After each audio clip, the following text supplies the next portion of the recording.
work demystifies the mystical and adds humanity to the abstract. Please welcome Lauren to the stage.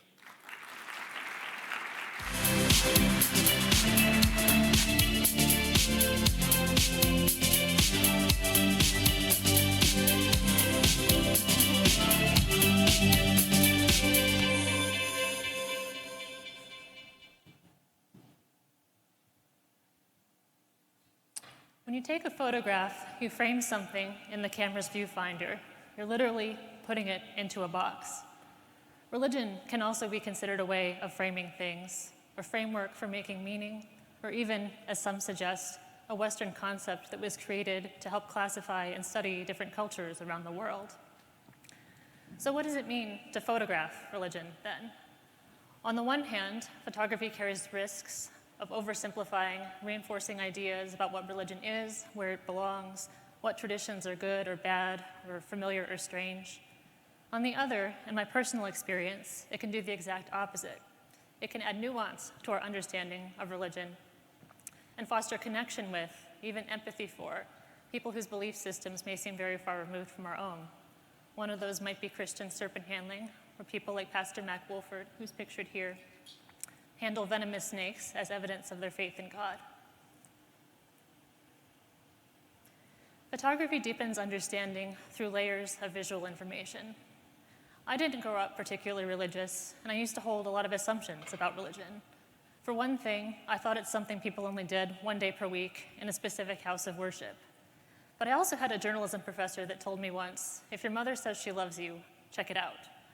In other words, always check your facts and check your assumptions. For me, photography became a way to learn about something that was unfamiliar to me and to check what I thought I knew.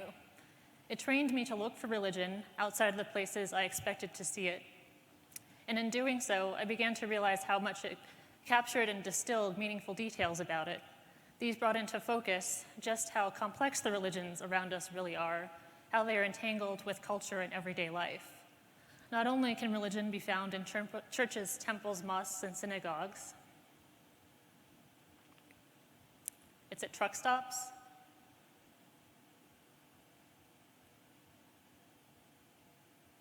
it's in prisons,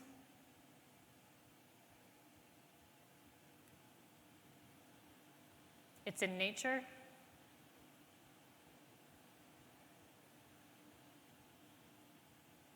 it's at home.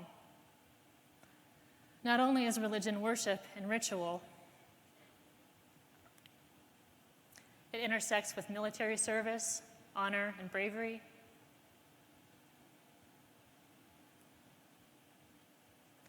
It's part of national and cultural heritage.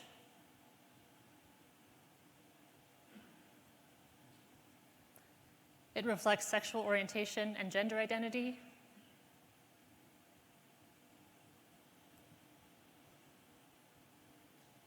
It is political.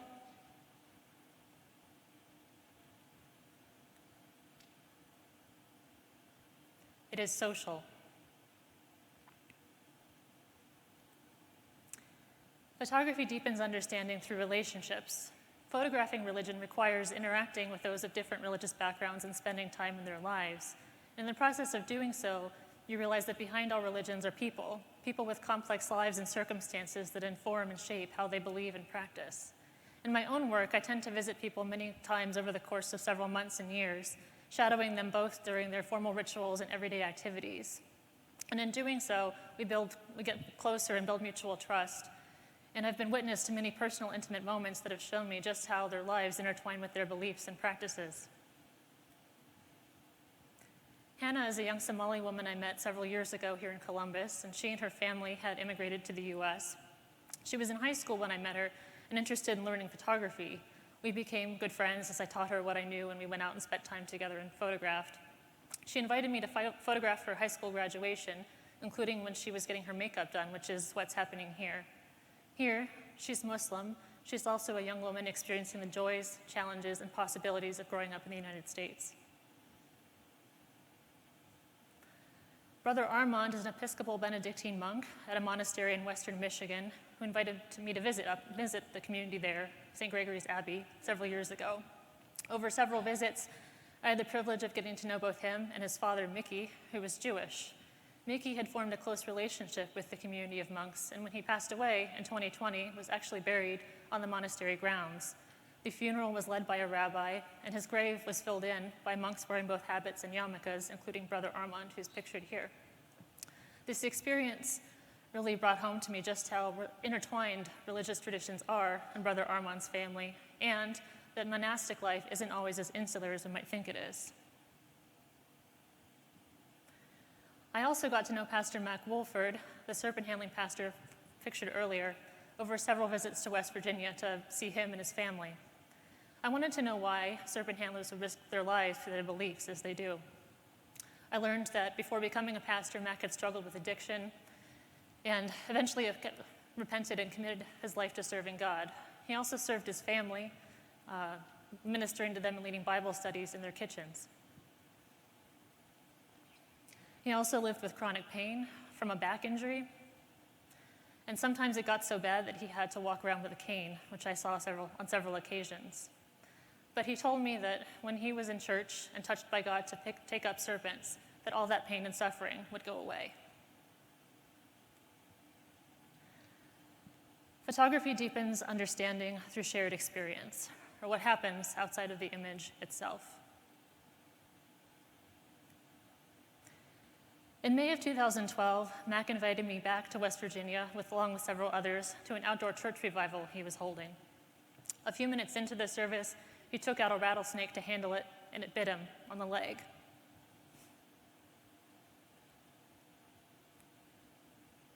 Like most serpent handlers, Mac did not believe in getting medical treatment for snake bites received in church.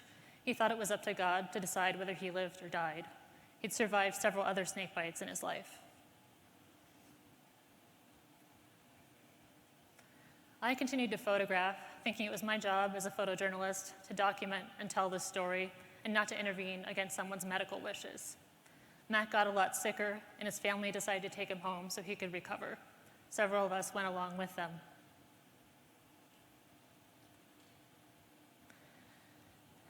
When we got there, Mac was tossing and turning on the couch as his family prayed for him, including his mother.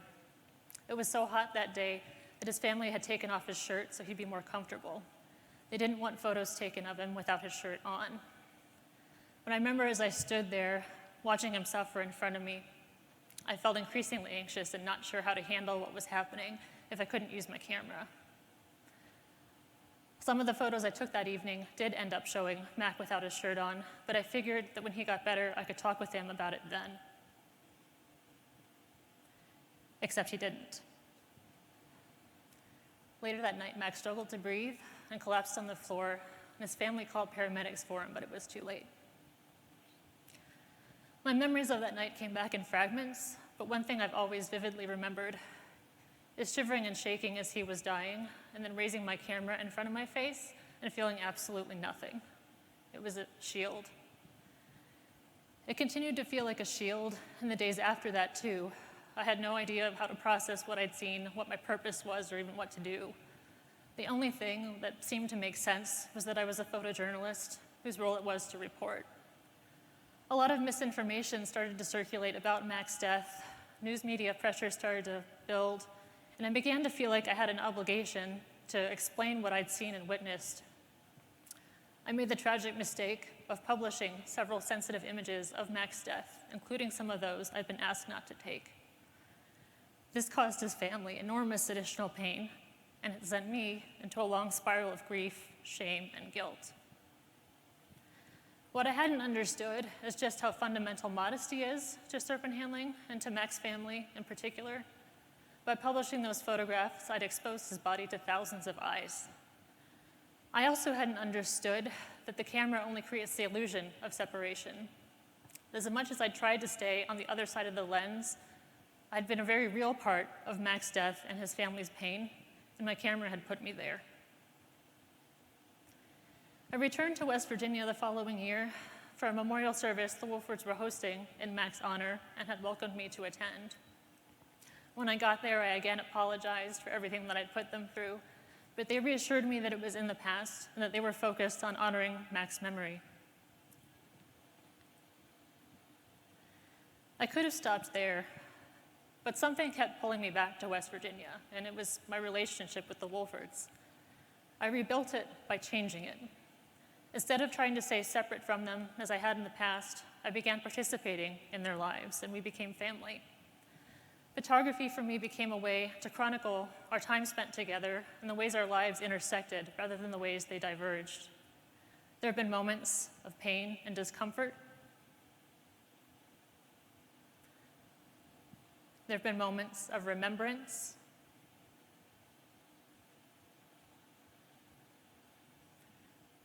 There have been quiet times at home.